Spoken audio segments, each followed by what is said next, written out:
Olá, muito boa noite. Começo de mais uma edição do Noite Informativa, a sessão de sexta-feira. Antes mesmo de fazermos correr as notícias, vamos à análise com o nosso habitual convidado, António Frangules. Dois grandes temas irão dominar este espaço. Primeiro, a renegociação da dívida pública e depois a sessão do Parlamento, perguntas ao Governo. E vamos começar mesmo pelo primeiro tema. Muito boa noite, António Frangules. Bem-vindo aqui ao nosso espaço.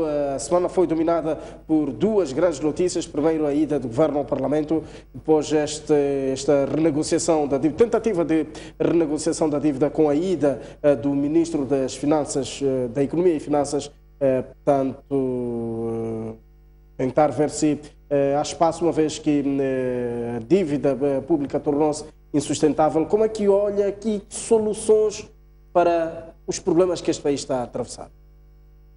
Boa noite, em primeiro lugar. Desejar um bom fim de semana aos telespectadores da STV Notícias. Dizer que a máscara está a cair aos poucos, não é? Nós lembramos-nos de quando esta novela começou. Era não para aqui, não para ali. Agora já se vai dizer meia culpa, meia culpa. Nós pecamos, nós erramos, nós mentimos, estamos a pedir perdão, estamos a pedir uma revisão das dívidas que a gente tem, mas não uma revisão qualquer, em termos favoráveis, porque estamos quase aqui na falência, não conseguimos pagar, porque a renegociação é o mesmo que a reestruturação da dívida, né? A renegociação da dívida pública. Só acontece quando existe uma incapacidade declarada de poder pagar por uma mora e por outras razões de insolvência ou mesmo falência, não poder pagar. Então, pede-se, portanto, uma reestruturação da dívida. O que é que espera? Alguma amnistia parte das autoridades internacionais deste caso?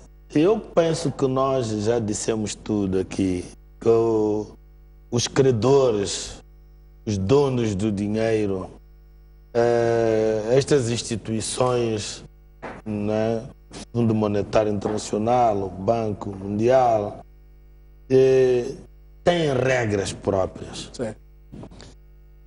E que essas regras devem ser, digamos que, cumpridas religiosamente, quase que religiosamente, na medida em que eles mesmos, né, ou elas mesmas, essas instituições, não são independentes dos próprios donos dos dinheiros. Eles são gestores dos donos dos dinheiros.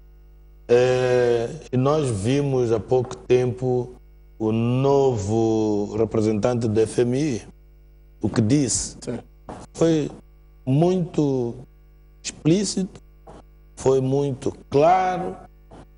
Há quem possa até dizer mais, foi contundente, mas ele não disse mais nada que não tenha sido dito pelos seus antecessores e os seus hierárquicos, podemos dizer na brincadeira, os seus patrões, que uma das condições essenciais é restabelecer a confiança. A confiança, a credibilidade. Exatamente. E estamos numa altura em que há avanços e não avanços do ponto de vista de auditoria forense, de auditoria internacional. Aliás, até com algum sabor a gentleman agreement, vamos sim fazer auditoria. Entretanto, não se vai revelar os principais protagonistas desta dívida. Todos estes emaranhados, o que é que... Eu sempre pus um question mark sobre este gentleman agreement que se veicula. Sim. Mas como nunca vi um comunicado dizendo, eu sempre estive reticente. Porque eu até aqui disse, assim sendo, seria uma colaboração, né, com bandidagem. Quer dizer, para utilizar os termos mais líquidos, com uma bandidagem, digamos, internacional.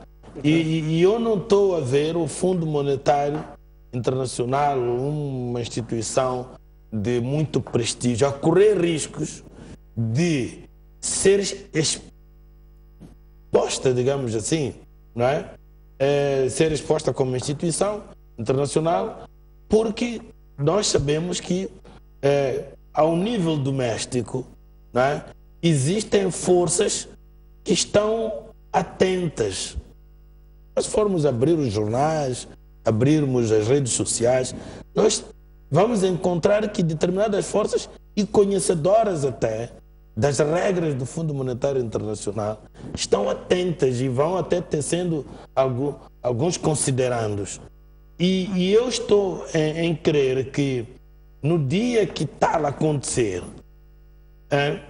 eles vão, digamos que, convidar as demais pessoas que serão vítimas, digamos, dessa conspiração a manifestarem a sua indignação com dísticos, com cartazes e a mandarem até palavrões à instituição, o Fundo Monetário Internacional. Eu não estou a ver o Fundo Monetário Internacional a aceitar correr estes riscos, porque por aquilo que eu sei, e aliás o Fundo logo no primeiro minuto foi explícito em relação a isso, quer a auditoria internacional, para poder conhecer quem são os responsáveis destas dívidas ocultas e os beneficiários, não é? Desses dinheiros, porquanto nem todo o dinheiro, não é, foi para aquilo que, em termos de contratos formais, não é, vem designado. Né? Então quer-se saber os verdadeiros destinatários. Isto foi sempre a posição prima do Fundo Monetário Internacional. E não só. São regras que comandam e governam o próprio Fundo Monetário Internacional, que isso só se pode conseguir através, e não de outra maneira, da auditoria internacional. Auditoria forense. E que esta auditoria deve ser independente. Portanto, a instituição, digamos, devedora, a instituição que contraiu essas dívidas, porque não faria também sentido, né? Nós estamos habituados a manipulações dessa natureza. Por exemplo, nós encontramos na Assembleia da República lá aquela comissão que está a funcionar, com um indivíduo do outro lado só, todos os outros membros componentes, incluindo o próprio presidente da comissão, representa a parte que defraudou o Estado. Que aquilo foi uma fraude ao Estado. E eu até agora continuo até dizendo, não sei porquê, até agora ainda não surgiu alguém, né? Eu não percebo mesmo, não surgiu alguém a requerer a declaração da inconstitucionalidade da dívida. A dívida tem que ser declarada inconstitucional. Mas deixa lá acabar só esta parte. Tá. Portanto, esta auditoria internacional terá que acontecer para poder restabelecer a confiança. Mas a questão que lhe colocava mesmo era essa. É concebível que negociemos ou renegociemos números sob o ponto de vista econômico antes de pulverizarmos a casa sob o ponto de vista de sinais de corrupção, por exemplo? A reestruturação da dívida, ela pode acontecer sem um restabelecimento da confiança? Não, pode acontecer até em simultâneo. Ok. Primeiro porque é preciso que se indique, não é? Pessoas capazes, pessoas que dominem, digamos, este dossiê. Sim. E de modo a bem negociarem, portanto, esta dívida, porque se negociar mal, por exemplo, em pequena escala, não é? Pode produzir, digamos, pode não ser suficiente e produzir uma crise, na medida em que em menos tempo pode-se voltar para lá para se pedir outra reestruturação da dívida. Porque na reestruturação da dívida, quando se chega ao fim, não é? O próprio Fundo Monetário Internacional concede, mas em determinados parâmetros, não é? Outros até inputs em termos de financiamento para poder fazer funcionar uma série de itens no mercado, portanto, doméstico e no mercado internacional. Portanto, é por isso mesmo que nós encontramos aqui, eu acho que até foi o Ministro da Economia, a dizer que já indicaram um consultor, contrataram um consultor. Sim, sim, sim. Claro que para se pagar, mas contrataram um consultor que é para poder os representar, porque daqui desta reestruturação vão surgir uma série de medidas que devem ser tomadas. E essas medidas vão ter que ser monitoradas. Ao lado disso, aquilo que poderíamos dizer ao mesmo tempo, simultaneamente, enquanto a auditoria internacional decorre. Portanto, acredito que serão, portanto, dois processos diferentes em paralelo. Portanto, de um lado, a auditoria internacional, não é? Independente, a correr, e em moldes, digamos, concetâneos, e do outro lado, a fazer-se também a reestruturação da própria dívida. O que significa que a reestruturação da dívida vai ficar dependente, né, também do sucesso da auditoria internacional, da auditoria forense. E não é verdade aquilo que eu li aí, não é? Não sei se dito pelo Ministro da Economia e Finanças, mas não é verdade que a Procuradoria da República é que vai abrir o concurso. Não é crível.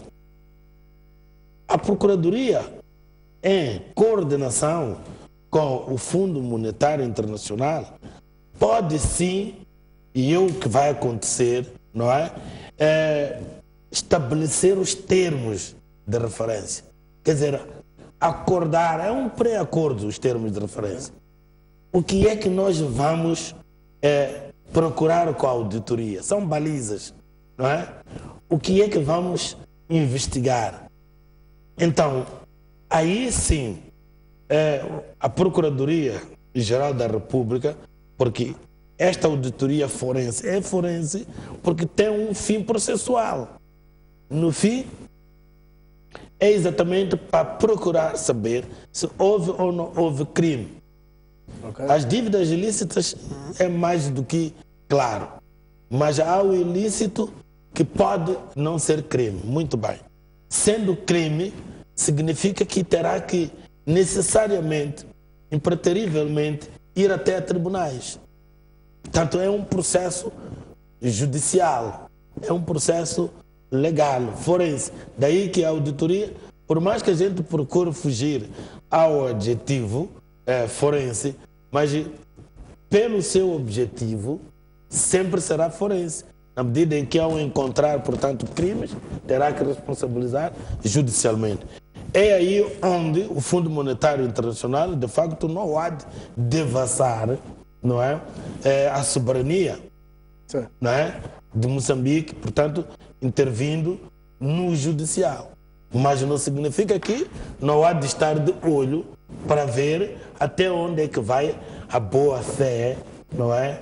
Do devedor, do país devedor. E é aí onde o próprio país vai se credibilizar ou recredibilizar, e daí onde vai recuperar a confiança de que se fala. Ok. Vamos virar de página, vamos olhar para a ida do Governo ao Parlamento, portanto mais uma sessão de Parlamento ao longo da semana.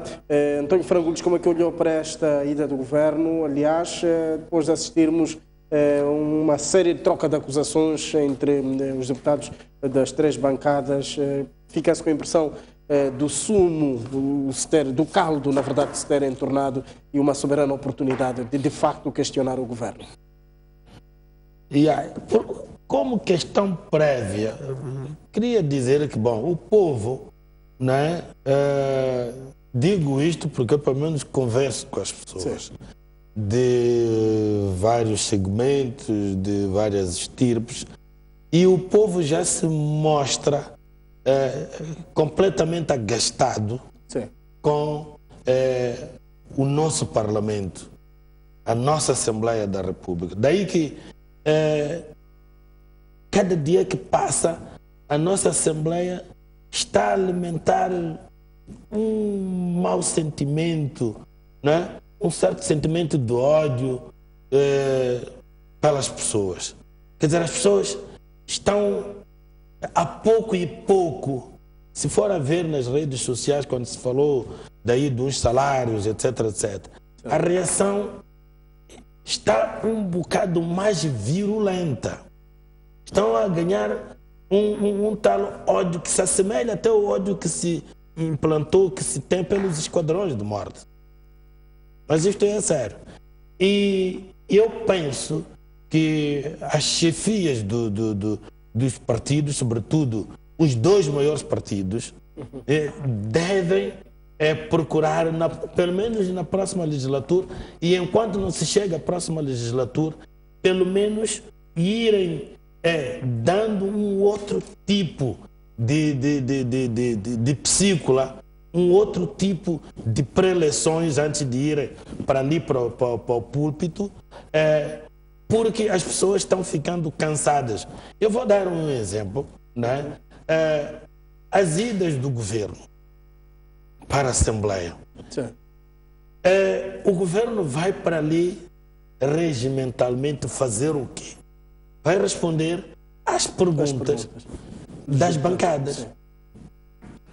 O que se assiste, mesmo ao tempo em que eu passei por lá, o que se assiste é que, no lugar do indivíduo ir fazer a pergunta que tem como bancada e depois ouvir a resposta do governo, contra-perguntar, aquilo que chamam de insistência, e esperar a resposta e criar um certo debate. Não.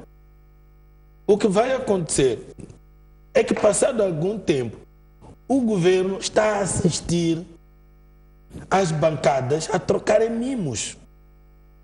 As bancadas não se perguntaram reflexamente, quer dizer, uma bancada X perguntar à bancada Y e esperar a resposta e dali surgir o debate. Não. A bancada X tem as suas perguntas e, diferente da bancada Y, perguntou ao governo.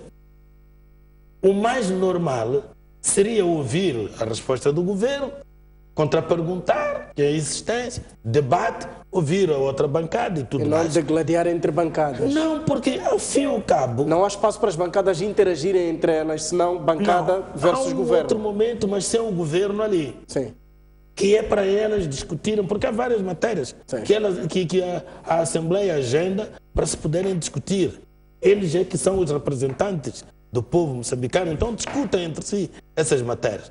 Mas a ida do governo para lá não é para...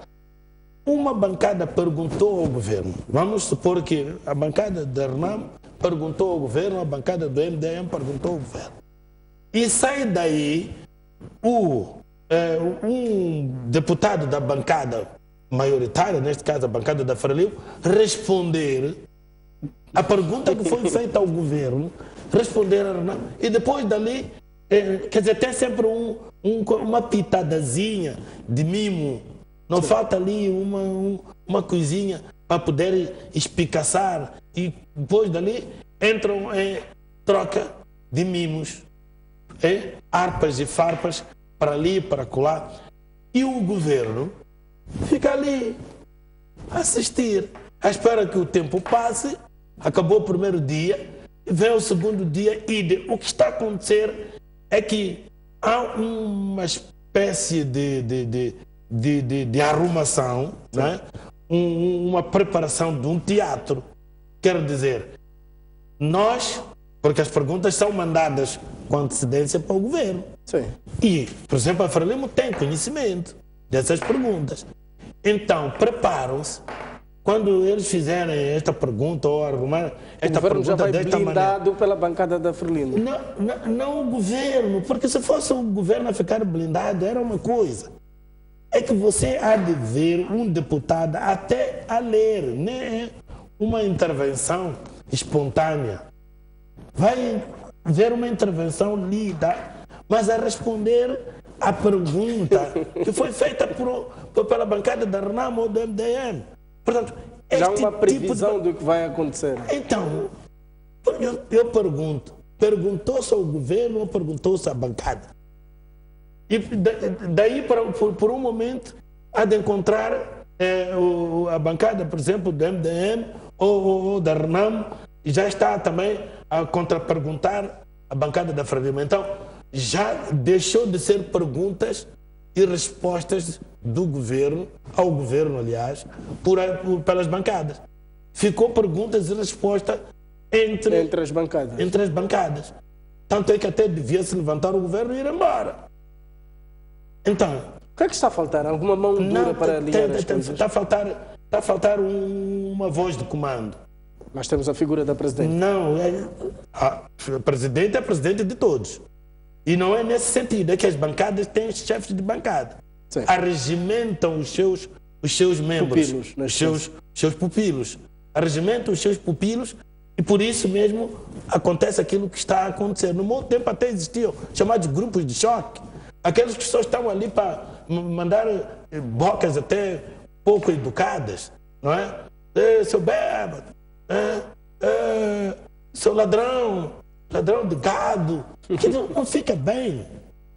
Não fica bem, quer dizer, alguém tem que pôr a mão na consciência e dizer que não é aquilo que o povo está à espera. Quando abre a televisão, no mínimo se não transmitisse, quando o povo abre a televisão, está à espera de ouvir outro tipo de debate. Por exemplo, a intervenção escrita, eu concordo muito bem quando eu estou preparado para ir intervir, para ir discursar, eu levo papel. Mas com a intervenção eu levanto um determinado debate. A partir dali, quer dizer, a resposta à minha intervenção não há de ser por uma outra intervenção papelada, não é? Se não sabia a minha intervenção, como é que ele tem a minha resposta? Não estou a falar já no debate das perguntas ao governo. Porque as perguntas ao governo, como eu disse, vão e é fácil a bancada da Frelimo ter conhecimento. Mas naqueles casos em que levantam-se questões de debate próprias do Parlamento, né, da Assembleia da República, em que há perguntas e há intervenções que depois são respondidas por outras intervenções, mas todas elas escritas no papel. Daí que algumas saiam desenquadradas. O que é que isso acontece? Acontece porque há uma impreparação daquelas pessoas que estão ali relativamente às matérias que se levantam. Daí que agora o que se deve fazer é procurar moldar, digamos que as bancadas de uma determinada maneira, mas na próxima legislatura as chefias dos partidos, já não das bancadas, têm que saber selecionar. Porque, de facto, não faz sentido continuar-se a pagar, não é? O dinheiro que se está a pagar, os salários que está-se a pagar aos deputados. Eu sou o primeiro, quer dizer, não é eticamente, digamos, bom, porque eu também já fui deputado. Sim.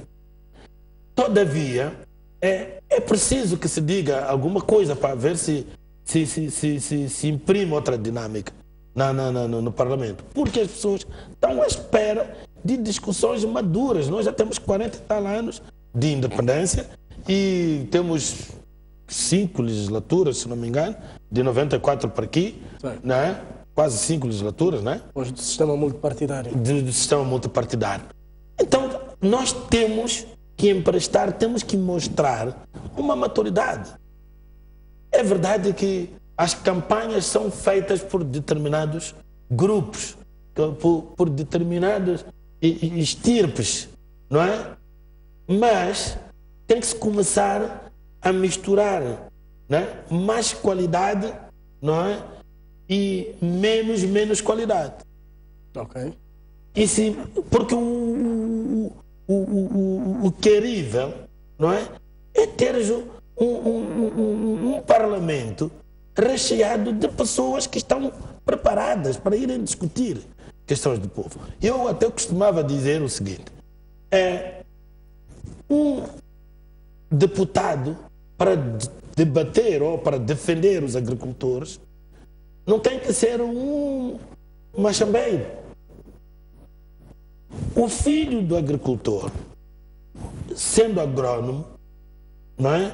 Ou tendo outro tipo de formação superior, mas conhecedor dos problemas dos agricultores, defende muito melhor do que pegar aquele chefe da Associação dos Agricultores, que ele só conhece o cabo da enxada, e coloca ele ali no Parlamento, não vai dizer nada.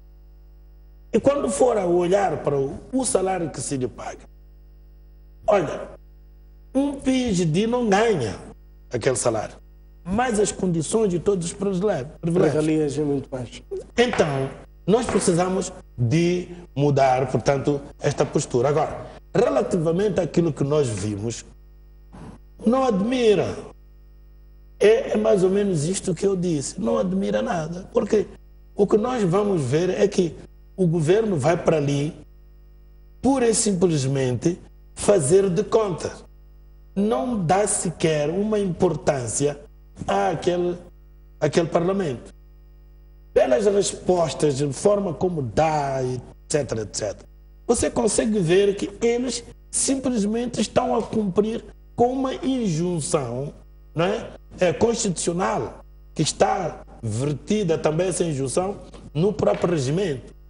Né? O regimento é uma lei e o governo está a cumprir isso. Mas são 2 dias. Olha, quando entram ali o primeiro dia, acaba o primeiro dia, pelo menos já fizemos esta jornada. Agora, amanhã, o último dia, acabou aquilo, aleluia. Tchau, até a próxima sessão, porque é uma vez por sessão, se não me engano. Então, quer dizer, é um expediente que até agora não traz frutos palpáveis. E eu até digo mais, na possibilidade até de se mudar o sistema de governação, um sistema semipresidencialista ia emprestar um outro tipo, porque o governo tinha aqui de 15 em 15 dias ao Parlamento para receber perguntas e respostas, taco a taco, tete a tete. Nada de perguntas que são mandadas com antecedência. Okay. E depois, por intervenção via papel, via discurso, não sei o que mais. Então, ouvimos ali as respostas do Ministro dos Transportes, ouvimos as respostas do Primeiro-Ministro relativamente a questões como os esquadrões da morte, a dizer que não existem. Quer dizer, ela deu uma resposta qualquer. Não é porque aquela resposta ele acreditou nela. Ele não acredita, ele mesmo não acredita naquela resposta. Mesmo a sua comitiva não acredita. Porque temos um cenário que tem mais ou menos 2 anos, não é? É claro que indícios de esquadrões de morte já existiam, nós víamos ao nível da polícia, até apareceu o chefe um dia a dizer que nós temos homens preparados para fazer aquele trabalho. Mas depois dali começou a atingir o político, porque nessa altura era para o potencial delitivo e os ativos da criminalidade perigosa. A polícia tem. Quem disse não fui eu, é o chefe. E isso está em cassete gravado. Temos homens preparados para fazer aquilo. Quando foi da execução de uns homens ali na Costa do Sol, o chefe disse, naqueles briefings que o porta-voz da polícia faz. Portanto, nós já víamos, né, os indícios de esquadrões de morte, mas que depois atingiram o político, a perseguição dos adversários políticos. Não me vai dizer que a tentativa de eliminar o Gakama foi uma criminalidade comum, tentativa de limpar o Ossufo foi uma criminalidade comum, a execução do José Manuel foi crime comum, a execução do Pondeca é crime comum, a eliminação dos membros da RNAM, delegados políticos da RNAM, e mais tarde começou a haver já uma repostação do lado da própria RNAM. Encontramos um caso ou outro, eu vi uma vez, era o presidente da Comissão de Economia e Finanças da Assembleia, foi para lá para Funhalor ou coisa parecida, porque tinha sido executado um chefe de posto, uma coisa qualquer. Portanto, há matanças de um lado e do outro, e matanças que não são de crime comum. De um lado, podemos dizer que é um partido que não representa o Estado. E do lado do Estado, é o Estado. Que crime é que é? É crime do Estado. E se são grupos cujo objetivo ou missão, tarefa, é matar. Chame esquadrão, chame grupos, está tudo no mesmo. Agora, dizer que não existe, entre o silêncio e dizer isso, até era preferível o silêncio, porque, de facto, não é fácil, não é? Ir para o Parlamento, aquilo é ouvido ao nível internacional e reconhecer, não é, tamanha desfaçatez política. E eu reconheço isso, mas não se saiu bem na fotografia negar por negar, porque era preferível dizer, olha, até agora o Ministério Público, a Procuradoria-Geral da República está trabalhando o assunto, não é? No devido tempo, um blá blá qualquer que estamos habituados, estão nos se empenhando, dando esforços para poder se esclarecer, etc, etc. E não dizer que não existe o que está à vista. António Frangulhos, muito obrigado pela sua presença nos nossos estúdios. Estávamos aqui a lançar um olhar em volta de dois grandes temas que dominaram a semana, nomeadamente a renegociação da dívida pública e ainda a sessão de Parlamento, perguntas ao Governo. Portanto, dois grandes acontecimentos que marcaram a semana. A esta altura chamamos a informação, subiu de 12 para 14 o número de